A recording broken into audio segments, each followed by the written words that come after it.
What is up, guys? I do hope you're well. My name is Mark and today we're covering some more r/am I the butthole. If you want to skip the initial waffle, timestamps are in the description and along the timeline below. But if you are new here, please consider hitting that like, that subscribe and maybe that notification bell. Only if you enjoy the content, of course. Don't subscribe otherwise, because what's the point, right? Today I am feeling extra spicy and I'm not sure why. I'm not sure where this has come from. I got a pretty crappy day ahead of me, but I am feeling great. And I really hope you are too. And just a thank you, a massive thank you for being here, to you taking the time out of your day to watch these videos, to interact with them and all that kind of good stuff. It blows me away on the daily and I can't believe it still. So thank you very much. And with that being said, let's get in to today's stories. Much love, guys. And our first story is from a throwaway account. Am I the arsehole for telling my wife her parents are not allowed to ever watch our son again? My wife and I have a 2-year-old son and I've been married for 4 years. Our anniversary was a month ago and we found a nice secluded cabin on an Airbnb and rented it for a long weekend getaway. My wife asked her parents if they'd be willing to watch our son and they agreed as long as we dropped him off at their house. That worked for us since it was on our way anyway. I was raised Lutheran and my wife was raised Catholic, but neither of us currently go to church and have not got our son baptised. My mother-in-law knows this and hates it. She thinks our son needs to be baptised or will burn in hell. She's that kind of Catholic. So we go on our trip and when we pick up our son and ask how the weekend went, mother-in-law says everything went fine and that she saved our son's soul from the devil. I asked her what she meant and she said that she had our son baptised that morning at her church. I tried my best to keep my cool so I didn't scream at mother-in-law in front of my son, but I pretty much grabbed my son and left. On the car ride home I was fuming and told my wife as calmly as I could that this would be the last time her parents have our son unsupervised. She tried to downplay what her mum had done, but I told her we need to wait until we get home to talk about it because I'm not fighting in front of my kid. When we got home and had a chance to talk about it, things got heated. I told my wife I no longer trust her parents with our son and that if they did something like this behind our backs, I can't trust them to respect our wishes as parents in the future. I said this was a huge breach of trust and I will forever look at her mum differently. She continued to try and defend her mum, saying that she was only doing what she thought was best for her grandson. She even downplayed it by saying it's just a little water and a few words and we don't go to church anyway, so what does it matter? I told her under no circumstances will I allow her parents to watch our son by themselves again. I said that we can still let them see their grandson, but only if we are present. I also said if she doesn't see what the big deal is with the situation, that maybe we aren't on the same page as parents and maybe we need to see a counsellor. She started crying and said this isn't the kind of decision I get to make on my own and I'm an arsehole for trying to tell her what kind of relationship her parents can have with our son. I told her that I no longer have any trust or respect for her parents and that I don't know if there's anything they can do to repair that. I told her I don't care if that makes me an arsehole, but what her parents did was unforgivable in my eyes and they put themselves in this position to lose privileges with our son. She's been trying to convince me to change my mind for the last month, but I'm not budging. To me, this is the hill I'm willing to die on. Holy shit, we just had a story like this a couple of days ago, man. What is going on? And further to that last baptism story, I read a bit further on after I made the video and things, and I was reading through the comments and lots of people were saying that the church, well, obviously the church is going to be against it and they're against some sort of like church law, so that's like they totally forbid it. And to answer a couple of questions that was raised in the last one, you know, I'm not against God or anything like that, or people believing in God or any religion, you know, I'm open to all those kind of things. I'm not a religious person myself, but, you know, I truly respect anyone that does follow any religion. So, you know, fair play to you. But let's have a look at the comments below to see what we can see. Nox Wild says, not the arsehole, your wife is downplaying her mother's actions when she should be standing up next to you as half of a united couple. Your wife is deliberately closing her eyes to what's happening and is putting your marriage in jeopardy by trying to say this is a breach of trust was no big deal. Your mother-in-law's actions weren't about her concern for your child's soul. It was all about a power play and interfering in your marriage. Your wife is playing her part well, of being the apologetic, excuse-making, enabling and complaint little girl who doesn't want to make mummy mad. Suggestion 1, make that marriage counselling appointment and keep it. Suggestion 2, contact your mother-in-law's church and speak to the priest who performed the baptism. Go in person, explain how mother-in-law went behind your back. Ask why the church allowed this to happen without the consent of the child's parents. Tell the priest you're a Lutheran and you are furious with mother-in-law. Tell him there is zero chance your child will be raised as a Catholic. Tell him mother-in-law is untrustworthy. Ask him what action, if any, he plans to take. suggests he speaks to mother-in-law about her deception and suggests he offer her some guidance and honesty and non-interference. You want the priest to go to mother-in-law and explain what she did was wrong. You want mother-in-law to know you told the priest about her sneaking and smugness. Suggestion 3. Stick to your prohibition on leaving your child alone with mother-in-law. She has started indoctrinating him as soon as she can by teaching him prayers and rituals. She can never be trusted again, because her excuse is, I know better than you how to raise this child.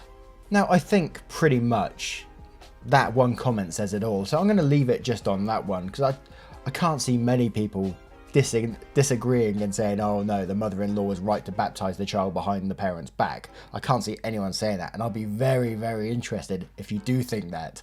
But, so let us know in the comments below, and don't forget to vote on that poll in the description for story 1. And our next story is from Plastic Cut Bad. Am I the arsehole for expecting my girlfriend to cook dinner? My girlfriend and I both work full time, but I do longer hours. We live 5 minutes from her work, so she only has a short commute and can leave pretty much just before she starts at 7:30. She finishes at 4:30, so is home by 4:40 at the latest. I have a 1 hour commute each way. I leave at 6:30 am for a 7:30 start, and I do 10 to 12 hour days depending on my workload. Most of the time I get home around 6:30 to 7 PM, sometimes as late as 8 to 8:30. My girlfriend has always been the one who cooks dinner, since she is home way earlier than me, and it only makes sense. Otherwise we'd be eating too late.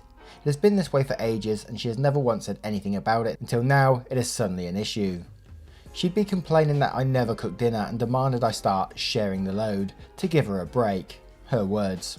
I don't see why she'd have to come home and cook dinner when she's already been home for hours. She argued that she spent the time cleaning the house and catching up on chores, which then sparked a debate on how apparently I never do general household duties. I admit I don't do as much as her around the house during the work week, for the simple reason is that I'm not home as much as she is. How can I do all of those chores when I'm away at work for 12 plus hours? I said she has it easy with her standard 40-hour work week and no commute, which made her angry. For the past week, the only thing she offers to cook are tin spaghetti, toast or packet noodles. I refused to eat, and one night got a takeout for myself instead, while she had peanut butter on toast. On the third night, I got jack of it and said she was being ridiculous for refusing to cook. She told me I'm being sexist for expecting to come home to a proper cooked meal. She later told her co-workers and friends about our talk, who apparently all agree that I'm a jerk for my expectations and reasoning for not cooking. Am I the arsehole? Edit. For those asking, our finances are pooled. She benefits from my income just as much as I do. I have offered numerous times in the past to pay for a cleaner. She thinks it's unnecessary due to the fact we don't have kids.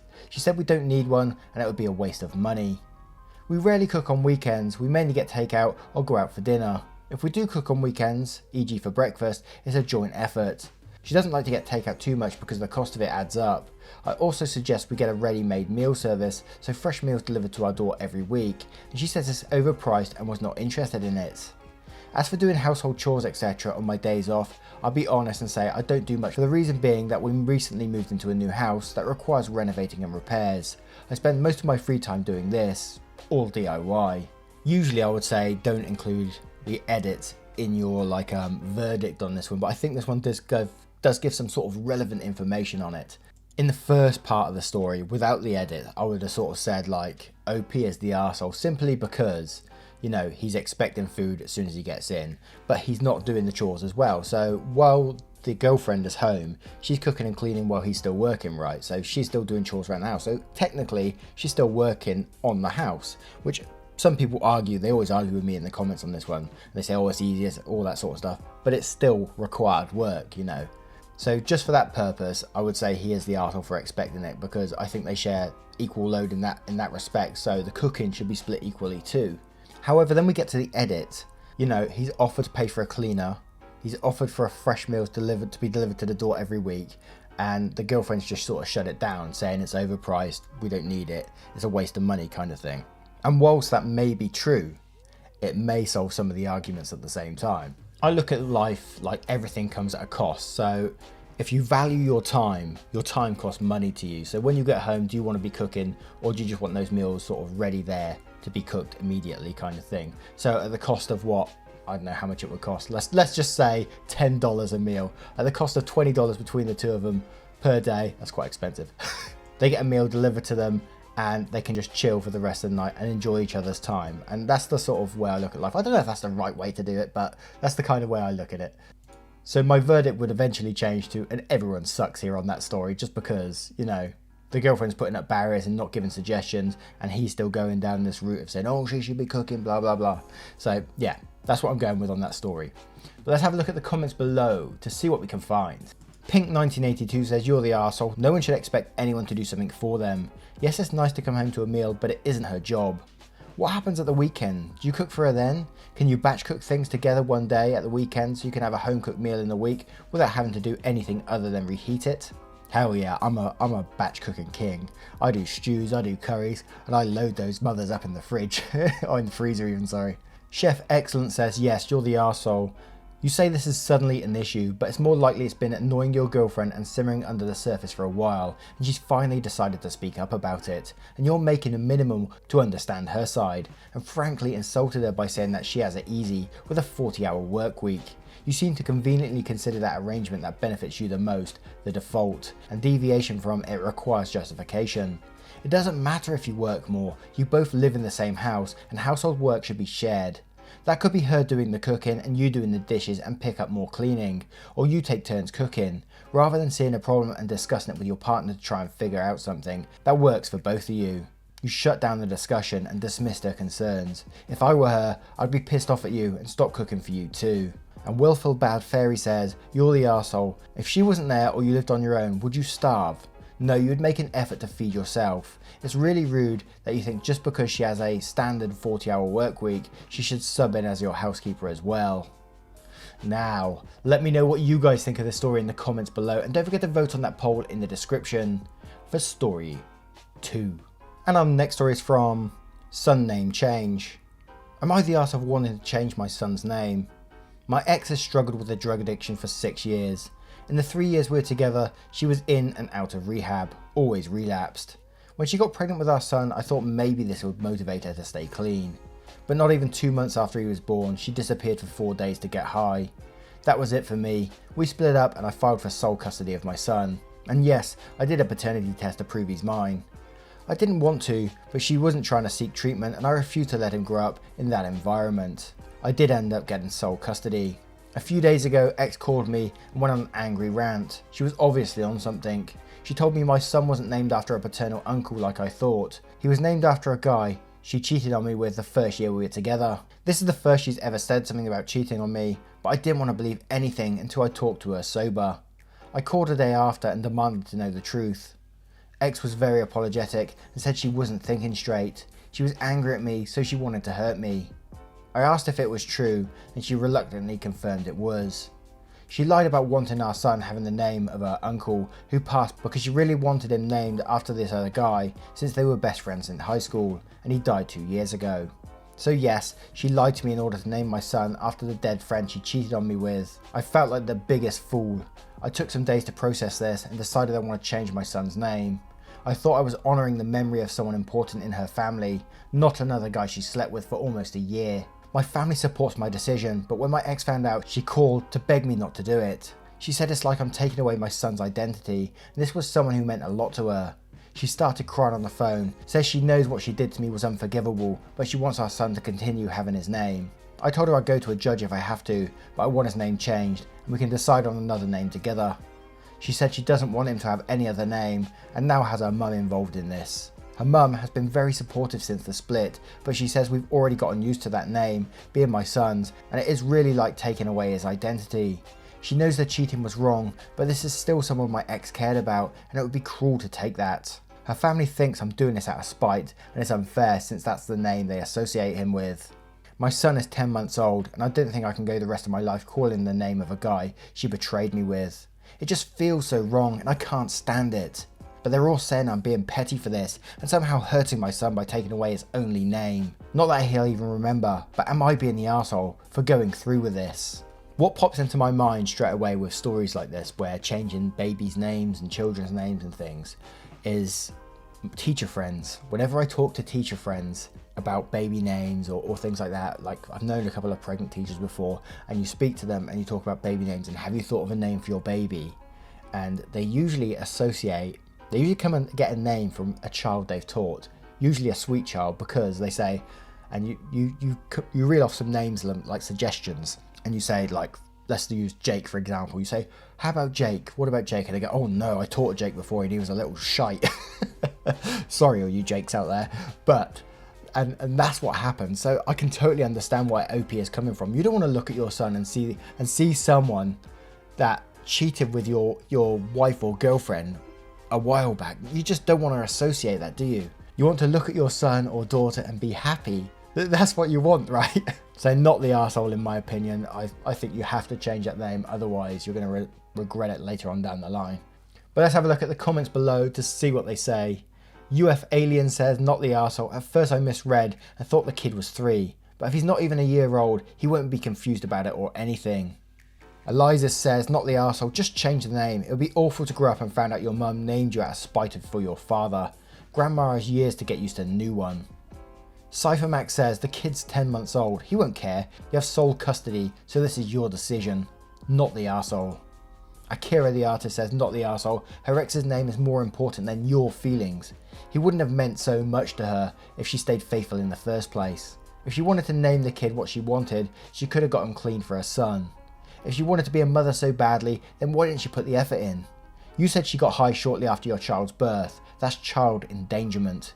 The court awarded you sole custody of this kid. Therefore, you get the rights to change the name if it hurts you so much. Now, what do you guys think of this story? Would he be right to change the name? Would you do that? What if the child was a bit older? What if he was, say, 4 or 5? Would he still be right to change the name? That's what I'm curious about. Let me know in the comments below, and don't forget to vote on that poll in the description for story 3. And our next story is from Saturn Pluto Sphere. Am I the arsehole for breastfeeding someone else's baby? Oh my word. I, 28 female, currently have a 2-year-old who still breastfeeds, and I'm trying to wean her off of it. I recently just had a guy, 30s male, move in next to me with a 5-month-old baby girl. When I asked about the baby's mother, I assumed that she was out of the picture because he replied with, she's not going to be here. I offered to help him with moving in plus anything else as a casual neighbourly friendliness, and he took me up on it. I helped babysit and set up furniture. One day, after finding out I was still breastfeeding my daughter, he asked me if I could also breastfeed his kid because he was concerned about formula and he wanted his kid to be strong. I thought it was kind of weird, but I agreed, mostly because I took pity on him. He really didn't seem to know what he was doing with the baby, and I thought that maybe I could help at least somewhat. So I breastfed his baby for about 2 weeks along with my kid. It wasn't a lot, and my neighbour and I started sleeping together. I made sure my 2-year-old was distant from this though, and happened only during night time. I didn't want her to feel neglected or replaced. Well, my understanding of the mother not being in the picture was wrong, because she showed up. I was taken back because my neighbour shut down every conversation about this woman and had very vague answers. I didn't bother him more about it because it seemed like a sour topic. They're split, but had some custody agreement that I don't know the details to. She found out about the breastfeeding and blew up at me. She said that I was a sick person to let some random baby suck up my bodily fluids, and I wanted to destroy her bonding with a baby and alienate her from the baby. Even after I explained I thought she wasn't present, she said that something weird must be going on in my head because it doesn't justify breastfeeding someone else's baby, and you should never do that. She said there's formula for a reason, and what I did is unacceptable. I have no problem with formula and used it myself sometimes, but the baby's father himself had asked me, and until now I thought he was the sole parent. Was I really in the wrong? Now, I gotta admit, when I read the title I was like, what the fuck, can you do that? I've never heard of this before. After a bit of googling I found something called wet nursing, I think it's called, where women do. Actually, it was like a full-time job to breastfeed other parents' babies, but obviously these wet nurses were like screened for like diseases and all that kind of thing, so they were like vetted before they can do it, which clearly OP is not in this situation as far as I know. I know she said she was shut down at every possible thing, but I think she should have really confirmed that the mother is out of the picture. As I said, after a bit of googling, I don't think it's wrong that another woman could breastfeed another parent's child, you know, but there has to be consent. You know, there has to be that consent there and everyone agreeing to do this. You know, I don't think you could just do it willy-nilly, just give your boob to another child. But the major arsehole is clearly the dad in this situation, playing games, man. What the hell? And I don't think OP is the biggest arsehole ever, you know. I think it's a very light arsehole for OP, because clearly her heart was in the right place and she was just trying to help out. But I think she should have been checking beforehand. She should have been making sure 100% that this mum isn't going to turn up. So with that being said, I'm going with an everybody sucks here. But let's have a look at the comments below to see what they're going to say. Oh my word. Daisy Cherry Blossom says, not the arsehole. This is a weird situation and neither you nor the mother of the baby are the arseholes, but the neighbour surely is. What the fuck happened in 5 months that he has the baby and doesn't mention the mother, especially since there's a custody agreement? I feel like he was trying to get with you and scared that the mother would be present as a roadblock. Either way, the guy's a red flag, and if you haven't already, stop sleeping with him. Riley Ray says, not the arsehole, not for breastfeeding the kid anyway. Wet nurses are very much a thing, and nowadays many women donate their breast milk. You should really gotten all the details before making this commitment though. Breastfeeding is a bond building experience between mother and child. I can understand why the birth mother would be upset. She probably is feeling replaced as a maternal figure. Overall, the bloke in this story is very much in the wrong for putting you and the other mother in this position. Throw Your Boat says, you're the arsehole and here's the arsehole, the baby's mum is not. You thought you were helping out your neighbour, but before embarking on doing this, you should have made absolutely clear that the baby's mum was not in the picture, even if it seemed like a sore point for him. Also, your neighbour is a moron. If he has concerns over formula, he should have addressed it with his child's doctor, not the person next door that's breastfeeding their child. But that being said, you could have easily explained that there is nothing wrong with formula. That child's mother has every right to be pissed off at both of you. KU996 says, not the arsehole, but I also feel like the mum is not the arsehole. It's a tough one because it does create a bond. I know my sister asked a friend watching their kid if she could because the baby wouldn't settle, but it does start to create a bond after a while, so I get where the baby's mama is coming from. Now, what do you guys make of this situation? This is a new one on me, so I might be totally wrong here, but let me know in the comments below, and don't forget to vote on that poll in the description for story 4. Once again guys, I hope you have enjoyed today's videos, I really do, and a massive thank you for taking the time out of your day to watch it and interact. And as I always say, if you did enjoy, why not hit that like, subscribe, and maybe that notification bell too. And I will see you in the next one. Take care guys, much love.